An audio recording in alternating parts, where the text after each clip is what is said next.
ഇത് മാസ് മോട്ടോഴ്സിൽ നിന്നാണ്. Honda deo ആണ് വണ്ടി, B6 മോഡൽ വണ്ടി. നമ്മൾ വർക്കിനായിട്ട് ജനറൽ സർവീസ്, എഞ്ചിൻ ഓയിൽ മാറ്റണം, വാട്ടർ സർവീസ് ചെയ്യണം. അതേപോലെ തന്നെ മിസ്സിങ് പോലൊരു കംപ്ലയിൻറ്റ് ഉണ്ടെന്ന് പറയുന്നുണ്ട്. അത് വലിയ കുറവ് ചെറിയൊരു പ്രശ്നം പറയുന്നുണ്ട്. പിന്നെ ഫ്രണ്ടും ബാക്കും ഷോക്കൊക്കെ ഒന്ന് ചെക്ക് ചെയ്യണം. ഇത്രയും കേസാണ് ജോബ് കാർഡിൽ പറഞ്ഞാണ് അവർക്ക്. ഇപ്പോൾ നിലവിൽ വണ്ടി ഓടിയാക്കണത് 1,37,382 കിലോമീറ്റർ നിലവിൽ വണ്ടി ഓടിയിട്ടുണ്ട്. അപ്പോൾ സർവീസിൻ്റെ ഭാഗമായിട്ട് നമ്മൾ വണ്ടി ടെസ്റ്റ് ഡ്രൈവ് നടത്തി. അപ്പോൾ മിസ്സിംഗ് എന്ന് പറയാനായിട്ടുള്ളൊരു കംപ്ലയിൻറ്റ് നമുക്ക് കിട്ടിയിട്ടില്ല. പക്ഷേ ചെറുതായിട്ടൊരു പവർ ഫെയിലിയർ കാണിക്കുന്നുണ്ട്. അത് ക്ലച്ചിനകത്ത് വന്ന കുറച്ച് കംപ്ലയിൻസുകളുണ്ട്. അതിൻ്റെ കാരണം കൊണ്ട് വണ്ടിക്ക് ചെറിയൊരു വലിയ കുറവുണ്ട്. അതല്ലാതെ ഒരു മിസ്സിങ് നമ്മൾ ഓടിച്ചു നോക്കുമ്പോൾ നമുക്ക് കിട്ടിയില്ല. നമ്മളിവിടെ ഏകദേശം ഈ ലൊക്കാലിറ്റിയിലായിട്ടാണ് ഓടിച്ചത്. ദീർഘദൂരം ഓടിച്ചു നോക്കിയിട്ടില്ല. അപ്പോൾ അതിനകത്ത് നമുക്ക് ഫീൽ ചെയ്തത് ഒരു ചെറിയ വലിയ കുറവായിട്ടാണ് കാണിച്ചത് കേട്ടോ. അപ്പോൾ നമ്മൾ വണ്ടി വർക്കിന് കയറ്റി ബാക്ക് ബ്രേക്കിൻ്റെ ഭാഗം എന്ന് പറഞ്ഞാൽ നമ്മൾ ചെക്ക് ചെയ്യാൻ വേണ്ടി അയച്ചിട്ടുണ്ട്. നിലവിൽ നമുക്ക് ബാക്കിൽ കിടക്കുന്ന ലൈൻഡർ കമ്പനി ലൈൻഡറൊന്നുമല്ല, ഡ്യൂപ്ലിക്കേറ്റ് ലൈൻഡറാണ്. എന്നാൽ പോലും അത് അത്യാവശ്യം ഉപയോഗിക്കാനുണ്ട്. അപ്പോൾ ബ്രേക്ക് ക്യാമ് പരമാവധി അയച്ച് ക്ലീൻ ചെയ്തതിനൊക്കെ ശേഷം മാക്സിമം നമുക്ക് ഈ ലൈൻഡറിനിട്ട് യൂസ് ചെയ്യാം. പിന്നീട് മാറ്റിയിടുമ്പോൾ ഒറിജിനലൊക്കെ ഇടാനായിട്ട് ശ്രദ്ധിക്കാം. കാരണം എന്താണ് പ്രോബ്ലം എന്ന് വെച്ചാൽ, നമുക്ക് ഈ മോഡൽ ലൈൻഡർ ഇടുമ്പോൾ ഹബിനും കൂടി തേയ്മാനം വരും കേട്ടോ. മറ്റേപാട് കമ്പനി ഐറ്റം വരുമ്പോഴും തേയ്മാനം വരും. പക്ഷേ അതിനേക്കാളും ഡബിളായിരിക്കും ഈ മോഡൽ ലൈൻഡറൊക്കെ യൂസ് ചെയ്യുമ്പോൾ. പിന്നെ ബാക്ക് വീല് പിടിപ്പിക്കുന്ന ഒരു ഷാഫ്റ്റാണിത്. ആ ഷാഫ്റ്റിൻ്റെ ബെയറിങ്ങിൻ്റെ ഒക്കെ പ്ലേ നമ്മൾ ചെക്ക് ചെയ്ത് വേറെ കംപ്ലയിൻ്റ് ഒന്നുമില്ല. പിന്നെ അതേപോലെ ബാക്കിലത്തെ ടയർ നോക്കി, ടയർ തീർന്ന് കിടക്കുന്നുണ്ടോ അപ്പോൾ നോക്കി ഓടിക്കുക. വണ്ടി പാളൽ കാര്യങ്ങളൊക്കെ ഓൾറെഡി ഇപ്പോൾ തന്നെ ഉണ്ട്. പിന്നെ ഹബിൻ്റെ ഭാഗത്തായാലും വേറെ പറയത്തക്ക കംപ്ലയിൻ്റ് ആയിട്ടൊന്നുമില്ല. പിന്നെ ബാക്ക് സൈഡിൽ നോക്കുമ്പോൾ ഇവിടെ ചെറിയൊരു ഓയിൽ ലീക്കുമായി ബന്ധപ്പെട്ടൊരു ചെറുതായിട്ട് കാണിച്ചു തുടങ്ങിയിട്ടുണ്ട്. ഇപ്പോൾ തൽക്കാലം ഒന്നും ചെയ്യേണ്ട, അഴിക്കാനൊന്നും നിൽക്കണ്ട. ഗിയർ ഓയിൽ കാര്യങ്ങളൊക്കെ നിലവിലുണ്ട്. അങ്ങനെ ബാക്ക് യൂസ് ചെയ്യാം. ഇതിൻ്റെ എൻജിൻ കേസിന് ചെറിയൊരു പ്ലേ ഒക്കെ ഉള്ളതാണ്. അപ്പോൾ അത് പരമാവധി നമ്മൾ അങ്ങനെ തന്നെ യൂസ് ചെയ്യാം. പെട്ടെന്ന് കയറി അഴിക്കാൻ നിൽക്കണ്ട. മാക്സിമം യൂസ് ചെയ്ത് ഒരു രക്ഷയില്ലാണ്ട് അഴിക്കുമ്പോൾ മാത്രം അഴിക്കാം. പിന്നെ നമ്മളതിൻ്റെ എയർ ഫിൽറ്ററൊക്കെ ജസ്റ്റ് ഒന്ന് ക്ലീൻ ചെയ്യാനൊക്കെ ആയിട്ട് അയച്ചാണ്. അപ്പോൾ നമുക്ക് കിടക്കുന്നത് കമ്പനി ഫിൽറ്റർ തന്നെയാണ്. പുതിയ ഫിൽറ്റർ വലിയ പഴക്കമായിട്ടില്ല. അപ്പോൾ കുറച്ച് പൊടിയൊക്കെ ഉണ്ട്, അത് തുടച്ച് ക്ലീൻ ചെയ്തിടാം. ക്ലച്ചിൻ്റെ ഭാഗത്തേക്ക് വരുമ്പോൾ ക്ലച്ചിനകത്ത് കുറച്ച് കംപ്ലയിൻസുകളുണ്ട്. അതുകൊണ്ടാണ് നമുക്ക് ക്ലച്ചിനകത്ത് പവർ ഫെയിലിയർ ആവേണ്ടത്. അപ്പോൾ അതുകൊണ്ടാണ് ആ വലിയിൽ ചെറിയ വ്യത്യാസമൊക്കെ. അതിൻ്റെ മെയിനായിട്ട് ഒന്ന് ഈ വീലും ബോസ് ഡ്രൈവും തമ്മിൽ തേയ്മാനം തുടങ്ങിയിട്ടുണ്ട്. അത് ചെറിയൊരു പ്ലേ ഇവിടെ കാണിച്ചു തുടങ്ങിയിട്ടുണ്ട്. അത്രയും പ്ലേ ഇവിടത്ത് ജനറേറ്റ് ചെയ്തിട്ടുണ്ട്. അപ്പോൾ അതുകൊണ്ട് തന്നെ ചെറിയൊരു പവർ ഫെയിലിയർ ആ ഭാഗത്ത് വരും. പിന്നെ അത് കൂടാണ്ട് ബാക്കിലെ ക്ലച്ച് പുള്ളി, അതായത് ബാക്കിലത്തെ പുള്ളി പോലെ വന്ന ഈ വീലാണത്. ഇത് 2 യൂണിറ്റായിട്ട് വരാം.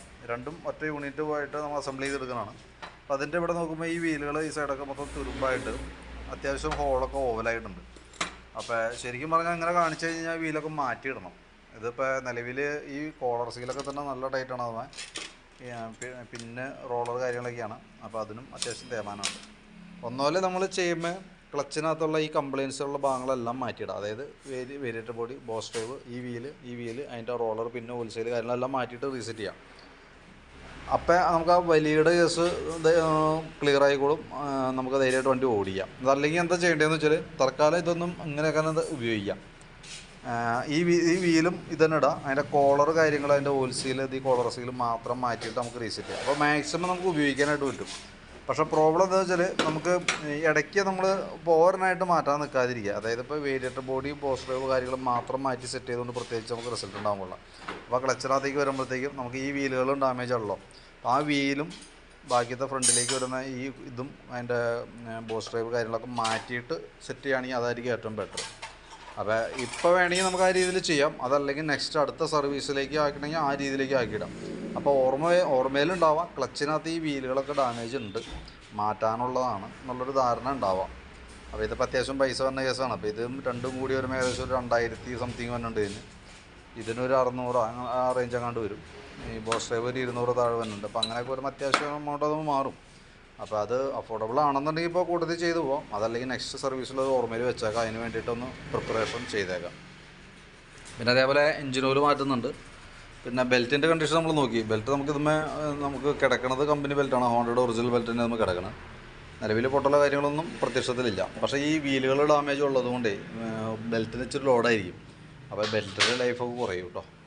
പിന്നെ ഇവിടെ നോക്കുമ്പോൾ എഞ്ചിൻ ഹെഡിൻ്റെ ഭാഗത്ത് ചെറിയൊരു ലീക്ക് കാണിച്ചു തുടങ്ങിയിട്ടുണ്ട്. കവർ ഗ്യാസ്കറ്റിനെയാണ്. അത് അഴിച്ച് മാറ്റിയിട്ട് ആ ഹോൾസെയിൽ അവിടെ കൺട്രോൾ ചെയ്യാവുന്നുള്ളൂ.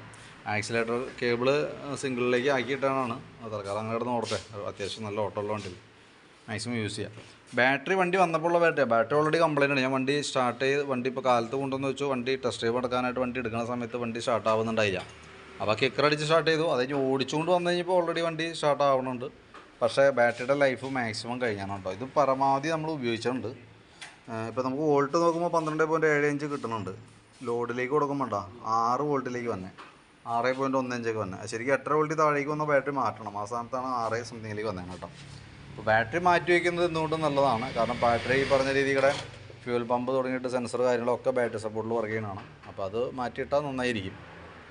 ക്ലച്ചിൻ്റെ ഈ പറഞ്ഞാൽ യൂസ് ചെയ്ത് നമുക്ക് നോക്കിയിട്ട് അടുത്ത നെക്സ്റ്റ് സർവീസിലാണെങ്കിൽ ആ രീതിയിലേക്ക് മാറ്റാം. ഇമ്പോർട്ടൻറ്റ് ബാറ്ററിക്ക് കൊടുക്കണമെങ്കിൽ കുറച്ചുകൂടി ബെറ്റർ കേട്ടോ. പിന്നെ ഫ്രണ്ടിലേക്ക് വരുമ്പോൾ ഫ്രണ്ട് ബ്രേക്കും കൂടി നമ്മൾ കഴിച്ച് ബ്രേക്ക് ക്യാമ കാര്യങ്ങളൊക്കെ ഒന്ന് ക്ലീൻ ചെയ്ത് ഗ്രീസ് ചെയ്ത് റീസെറ്റ് ചെയ്യും. ഫ്രണ്ടിലത്തെ ടയറൊക്കെ അത്യാവശ്യം ഉപയോഗിക്കാണ്ട് വീൽ ബെയറിംഗ് കാര്യങ്ങൾ ചെക്ക് ചെയ്ത് വേറെ കംപ്ലയിൻ്റ് ഒന്നുമില്ല. പിന്നെ നമ്മൾ ഈ സൈഡിലേക്ക് വരുമ്പോഴത്തേക്ക് എൻ്റെ സ്പാർക്ക് പ്ലഗ് കാര്യങ്ങളൊക്കെ നമ്മളൊന്ന് ചെക്ക് ചെയ്യാൻ വേണ്ടി അയച്ചിട്ടുണ്ട്. അപ്പോൾ പ്ലഗ് നല്ല രീതിയിൽ ടൈറ്റ് ആയിരുന്നു കേട്ടോ.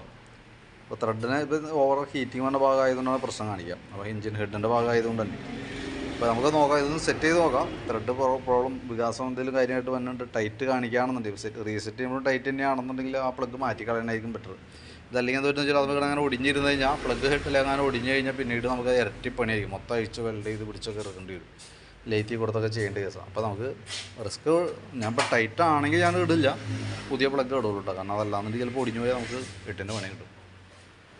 ഇതൊക്കെയാണ് മെയിനായിട്ടുള്ളത്. പിന്നെ ഇതിനകത്ത് നമ്മൾ മീറ്ററിൻ്റെ കംപ്ലയിൻറ്റ്, പെട്രോൾ മീറ്റർ പ്രോപ്പറായിട്ട് വർക്കിംഗ് അല്ല. അപ്പോൾ ഞാനവിടെ ഫ്ലോട്ടിൻ്റെ എന്തെങ്കിലാണോ എന്ന് അറിയാൻ വേണ്ടി നോക്കി. പക്ഷേ ഫ്ലോട്ടിൻ്റെ അല്ല, മീറ്ററിൻ്റെ ഉണ്ടോ. അതിനകത്ത് അത് കണ്ടിന്യൂറ്റി കിട്ടുന്നില്ല, അതാണ് കട്ടായി പോകണം. അപ്പോൾ ഇതൊക്കെയാണ് അതിൻ്റെ ഏകദേശം ഒരു സർവീസിൻ്റെ ഒരു ആവറേജ് ഒരു പിക്ചർ അതാണ്. ഞാനപ്പോൾ അതിൻ്റെ ഒരു എസ്റ്റിമേറ്റ് ആക്കിയിട്ട് അതിൻ്റെ ഡീറ്റെയിൽസ് വാട്സപ്പിലേക്ക് ഒന്ന് സെൻഡ് ചെയ്ത് തരാം. വീഡിയോ കണ്ടുമ്പോൾ നോക്കിയിട്ടൊന്ന് റിപ്ലൈ ഇട്ടേക്കാം.